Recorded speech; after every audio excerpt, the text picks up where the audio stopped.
Praise the lord. అందరికీ వందనాలు. ఇది మూడో వీడియో. ఇరాన్ ఇజ్రాయెల్ యుద్ధం. ఈ మూడు వీడియోలు చూడండి. దేవుడు ఎవరు పక్షంలో ఉన్నాడు?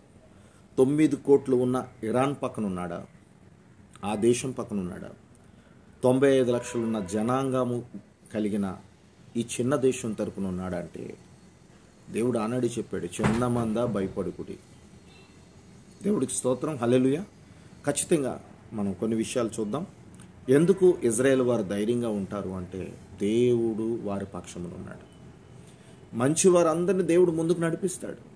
ఈరోజు ఈ వీడియో చూస్తున్న సహోదరి సహోదరుడా, ఖచ్చితంగా నిన్ను కూడా నీవు మంచిదానివైతే, మంచివాడివైతే, నువ్వెవరికి అన్యాయం చేయకపోతే, ఎవరికి ఇబ్బంది పెట్టకపోతే, అందరూ సమానులే, అందరూ దేవుడి బిడ్డలే నువ్వు అనుకుంటే నువ్వు రక్షించబడతావు. అయితే ఆనాడు యెహోషువతో ఒక మాట్లాడాడు. ఏం మాట్లాడాడంటే, యెహోషువ మొట్టమొదటి అధ్యాయంలో 5-9 వచనాలు నేను చదువుతున్నాను. యెహోషువ అధ్యాయంలో మొట్టమొదటి అధ్యాయము 5-9 వచనాలు నేను చదువుతున్నాను, వినండి. నీవు బ్రతుకు దినములన్నిటిను ఏ మనుషుడు నీ ఎదుట నిలవలేక ఉండును. మోషేకు తోడై ఉండునట్లు నీకును తోడై ఉండును. నిన్ను విడవను ఎడబాయను. నిబ్బరము కలిగి ధైర్యంగా ఉండుము అన్నాడు. యెహోషువతో మాట్లాడుతున్నాడు. ఏ మనుషుడు నీ ముందు నిలవలేడు, ఏ దేశము నీ ముందు నిలవలేదు. నిబ్బరమైన ధైర్యంతో ఉండు అనే దేవుడు మాట్లాడుతున్నాడు యెహోషువతో. నిబ్బరము కలిగి ధైర్యంగా ఉండుము. వారికి ఇచ్చేదనని నేను వారి పితరులతో ప్రమాణము చేసిన ఈ దేశమును నిత్యముగా నీవు ఈ ప్రజలను స్వాధీనము చేసుకుందువు. అయితే నీవు నిబ్బరము కలిగి జాగ్రత్త పడి బహుధైర్యంగా ఉండుము. నా సేవకుడైన మోషే నీకు ఆజ్ఞాపించిన ధర్మశాస్త్రమంతట చొప్పున చేయవలను. నీవు నడుచు ప్రతి మార్గమున చక్కగా ప్రవర్తించినట్లు నీవు దాని నుండి కుడికి గాని ఎడముకి గాని తొలగకూడదు. ఈ ధర్మశాస్త్ర గ్రంథము నీవు బోధించక తప్పిపోకూడదు. దానిలో వ్రాయబడిన వాటన్నిటి ప్రకారము చేయుటకు నీవు జాగ్రత్త పడినట్లు దివరాత్రమును దానిని ధ్యానించిన ఎడల నీ మార్గములను వర్ధిల్ల చేసుకుందువు, చక్కగా ప్రవర్తించదవు. నేను నీకు ఆజ్ఞాపించి ఉన్నాను గదా. నిబ్బరము కలిగి ధైర్యంగా ఉండుము, దిగులు పడుకుము, జడియకుము. నీవు నడుచు మార్గములన్నిటిలో నీ దేవుడైన యెహోవా నీకు తోడై ఉన్నాడు. ఇక్కడ 4 రెఫరెన్స్ మీకు కొన్ని విషయాలు చెప్తున్నాను. ఇక్కడ ఏమంటాడంటే నిబ్బరము కలిగి ధైర్యంగా ఉండు అన్నాడు. నిబ్బరము కలిగి ధైర్యంగా ఉన్నాడు, భయపడొద్దు అన్నాడు. తర్వాత మళ్ళీ అన్నాడు దిగులు పడొద్దు, జడియొద్దు అన్నాడు. నేను నీకు తోడై ఉన్నాను అన్నాడు. ఈరోజు ఇజ్రాయేల్ దేశానికి ఇచ్చిన వాగ్దానం మామూలుది కాదండి. అయితే కొన్ని విషయాలు మీతో పంచుకుంటా, అందరూ శ్రద్ధ కలిగి వినండి. చాలా ప్రాముఖ్యమైన విషయాలు. అలాగే మీరు చదువుకుంటే యెషయా 54 అధ్యాయం 17 వచనములో నీకు విరోధంగా రూపింపబడిన ఏ ఆయుధము వర్ధిల్లదు. ఇందాకల వాక్యంలో ఏమున్నదంటే నువ్వు వర్ధిల్లుతావు అనే మాట మనం చూడగలిగాం. దేవుడు మాట విన్న ప్రతి ఒక్కరూ వర్ధిల్లుతారు. దేవుడు మందిరంలో నాటబడి వర్ధిల్లుతారు. దేవుడు మాట వినలేనివాడు ఎవరైనా సరే దేవుడు బిడ్డల మీద తిరగబడితే వాడు వర్ధిల్లుడు. యెరూషలేము మీదకి ఇరాన్ వారు ఎంత కుట్రలు పన్నినా, ఎన్ని రకాల కొన్ని దేశాలు, శత్రువుల దేశాలు ఎన్ని కుట్రలు పన్నినా ఆ దేశాలు వర్ధిల్లవు అని అంటున్నాడు. ఏమంటున్నాడు? నీకు విరోధంగా రూపొందిన ఆయుధము వర్ధి. ఎన్నో రకాల ఆయుధాలతో ఆ దేశాన్ని ముక్కలు చేయాలని, నాశనము చేయాలని ప్లాన్ చేస్తున్నారు. 9 కోట్లు ఉన్న ఇరాన్ దేశము ఇజ్రాయెల్ వారిని ఏమీ కాకుండా చంపేస్తారని బెదిరించారు, కానీ టచ్ చేయలేదు. ఎందుకంటే దేవుడు ఉన్నాడు అక్కడ యెరూషలేము మందిరం ఉంది. అక్కడ మరలా కట్టాలి, దేవుడి ఉద్దేశాలు. అలాగే ఇంకా కొన్ని మాటలు చూస్తే నీవు చూడండి, అక్కడ ఏమన్నాడంటే నీకు విరోధమైన ఏ ఆయుధం వర్ధిల్లదు అంటే అర్థం ఏంటంటే నీపై కుట్ర పన్నుడు వర్ధిల్లుడు, కానీ నీవు వర్ధిల్లుతావని అర్థం. రోమపత్రిక 8వ అధ్యాయం 31లో ఉందంటే దేవుడు మన పక్షమును ఉండగా మనకి విరోధి ఎవడు? దేవుడు ఉన్నాడు. ఇశ్రాయేలు తరపున దేవుడు ఉన్నాడు. ఇది మాత్రం గమనించండి. అలాగే దేవుడు చూడండి, నేను మీ పక్షమును ఉన్నాను అనే మాట మరి హెజ్కేల్లో 36:9లో ఉంది. దేవుడు ఎవరి పక్కన ఉన్నాడంటే దేవుడు బిడ్డల తరపున ఉన్నాడు. దేవుడు ఇశ్రాయేలు వారి తరపున ఉన్నాడు.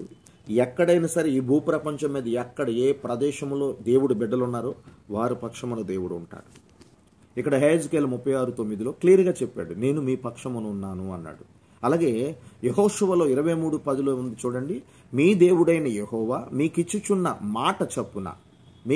మాట చొప్పున తానే మీ కొరకు యుద్ధము చేయును. అది అలాగే ఇంకొక మాట ఉంది 132 కీర్తన 12వ వచనం, ఆయన మాట తప్పని దేవుడుగా ఉన్నాడు. ఎందుకంటే మాట ఇచ్చాడు గనక దేవుడే మీ తరపున యుద్ధం చేస్తున్నాడు. అంటే ఇశ్రాయేలు తరపున ఎవరు యుద్ధం చేస్తున్నారు అంటే దేవుడే.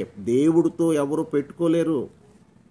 మనుషులతో యుద్ధం చేస్తే గెలవచ్చేమో కానీ నీవు దేవుడితో యుద్ధం చేయగలిగిన ఎవరు ఈ భూప్రపంచం అన్ని దేశాలేకమైనా సరే దేవుడితో ఎవరు యుద్ధం చేయలేరు చెప్పేస్తున్నాడు.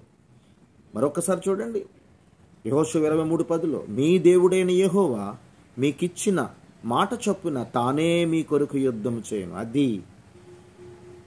ఇది గమనించండి. అలాగే ద్వితీయోపదేశకాండంలో కూడా మొట్టమొదటి అధ్యాయము 30వ వచనంలో మీ దేవుడైన యెహోవా మీ పక్షమున యుద్ధము చేయును అనే మాట ఉన్నది. హెబ్రీయుల గ్రంథంలో 10వ అధ్యాయం 31లో జీవము గల దేవుని చేతులు పడుట భయంకరము. నువ్వు ఎవరితో యుద్ధం చేస్తున్నావంటే దేవుడితో. ఆయన చేతిలో పడిపోతే బహు భయంకరం అంటున్నాడు. అంటే అర్థం ఏంటంటే ఖచ్చితంగా నీకు పరలోకం కోల్పోతావు, నిత్యాగ్నికి వెళ్ళిపోతావు. ఇక్కడ మానవ స్వభావాలతో ఉన్నావు తప్ప కనీసం దేవుడి తాలూకు ఉద్దేశాలని కనుగొనలేక నీ ఇష్టాసారంగా బ్రతుకుతున్న మనిషి అయినా దేశమైనా పతనం అయిపోవలసింది.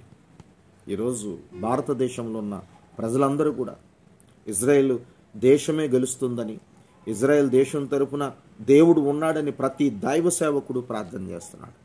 మన భారతదేశము కూడా రక్షించబడాలి.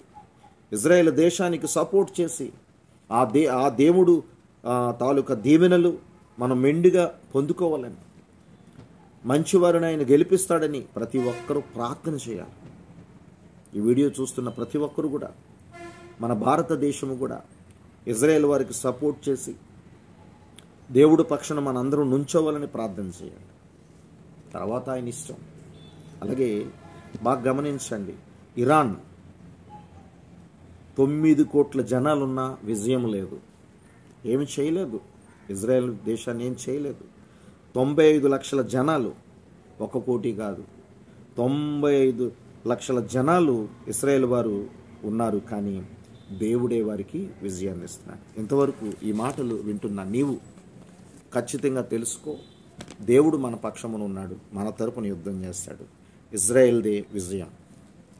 Praise the Lord. God bless you. ఈ 3 వీడియోలు చూడండి. ప్రతి ఒక్కరూ దేవుణ్ణి తెలుసుకోండి. దేవుడు ప్రేమస్వరూపి ఉన్నాడు, ఎవరికి కీడు చేయడు. దేవునితో యుద్ధం చేయాలనుకుని ఎవ్వరూ కూడా దేవుడు బిడ్డల మీద కూడా కలబడకండి దయచేసి. దేవుడు మంచి మాటలు చెప్పాడు.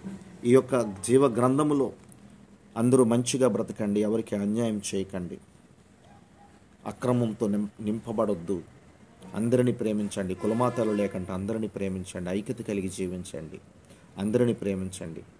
ఎందుకు కులాలు మతాలతో కొట్టుకుంటున్నారు అని దేవుడు స్పష్టంగా ఈ బైబిల్ గ్రంథంలో చెప్పాడు. మనందరూ ఒకటే, ఒకరికొకరు అర్థం చేసుకొని ముందుకు వెళదాం. ఇశ్రాయేల్ దేశం కోసం ప్రార్థన చేద్దాం. ఆయన రాకడికి సిద్ధపడదాం. దగ్గరగా ఉన్నాడు ఆయన. మత్తయి సువార్త 24 అధ్యాయం 33 ప్రకారం ద్వారం దగ్గర ఉన్నాడు.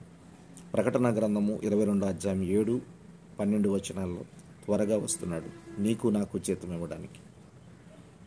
అందరూ మెలకువగలిగి ప్రార్థన చేద్దాం. God bless you all. Praise the lord.